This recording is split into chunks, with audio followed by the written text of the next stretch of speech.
Hi welcome back to our Anita Kaushik YouTube channel. ನಾನಿಲ್ಲಿ ನಿಮಗೆ ಒಂದು ಟ್ರಿಕ್ಸ್ ಹೇಳ್ಕೊಡ್ತಾ ಇದ್ದೀನಿ. ಆ ಟ್ರಿಕ್ಸ್ ಏನಪ್ಪ ಅಂದರೆ, ಈ ಕಾಳುಗಳು ಸಾಸಿವೆ ಕಾಳು, ರಾಗಿ, ಹೆಸರು ಕಾಳು ಆ ಥರ ಕಾಳುಗಳಲ್ಲಿ ಕಲ್ಲಿರುತ್ತೆ. ಅದನ್ನು ಹೆಂಗೆ ಕಾಳು ಮತ್ತು ಕಲ್ಲನ್ನ ಹೆಂಗೆ ಸಪ್ರೇಟ್ ಮಾಡಬೇಕು ಅನ್ನೋದನ್ನು ಈಸಿಯಾಗಿ ಒಂದು ಟ್ರಿಕ್ ತೋರಿಸ್ಕೊಡ್ತೀನಿ. ಇಲ್ಲಿ ನಾನು ಒಂದು ಮಣೆ ತೊಗೊಂಡಿದ್ದೀನಿ. ಆ ಮಣೆ ಮೇಲೆ ಕಲ್ಲು ಮತ್ತು ಕಾಳು ಮಿಕ್ಸ್ ಆಗಿರೋ ಕಾಳಿರುತ್ತಲ್ವ, ಅದನ್ನು ತಗೊಂಡು ಕೈಯಲ್ಲಿ ಒಂದು ಮುಷ್ಟಿಯಷ್ಟು ಸ್ವಲ್ಪ ತೊಗೊಳ್ಬೇಕು. ತೊಗೊಂಡು ಮಣೆ ಮೇಲೆ ಹಾಕ್ತಾಯಿದ್ದೀನಿ. ಮಣೆ ಮೇಲೆ ಹಾಕಿ ಹಿಂಗೆ ನಾನು ಮಾಡ್ತಾಯಿದ್ದೀನಲ್ವ, ಅದೇ ಥರ ಸ್ವಲ್ಪ ಜರುಗಿಸ್ಬೇಕು. ಜರುಗಿಸ್ದಾಗ ಕಾಳೆಲ್ಲ ಕೆಳಗಡೆ ಹೋಗುತ್ತೆ, ಕಲ್ಲಿರೋದು ಅಲ್ಲೇ ಉಳ್ಕೊಳ್ಳುತ್ತೆ.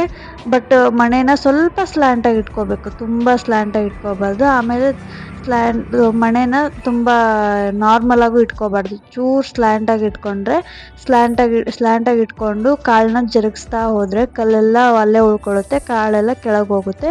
ನೋಡಿ, ಕಲ್ಲೆಲ್ಲ ಅಲ್ಲೇ ಉಳ್ಕೊಂಡಿದೆ. ಇವಾಗ ಕಾಳು ತೋರಿಸ್ತಾ ಇದ್ದೀನಿ. ಕಾಳು ನೋಡಿ ಎಷ್ಟು ಕ್ಲೀನಾಗಿ ಒಂದು ಕಲ್ಲಿಲ್ಲದೆ ಇರೋ ಥರ ಹೆಂಗೆ ಬಿದ್ದಿದೆ. ಈ ಥರ ಮಾಡಿದ್ರೆ ನೀವು ಕಲ್ಲು ಮತ್ತು ಕಾಳನ್ನ ಎರಡು ಈಸಿಯಾಗಿ ಸಪ್ರೇಟಾಗಿ ಮಾಡ್ಬೋದು. ಈ ವಿಡಿಯೋ ನಿಮಗೆ ಇಷ್ಟ ಆಗಿದೆ ಲೈಕ್, ಶೇರ್, ಕಮೆಂಟ್ ಮಾಡಿ, ಸಬ್ಸ್ಕ್ರೈಬ್ ಮಾಡ್ಕೊಳ್ಳಿ. Thank you for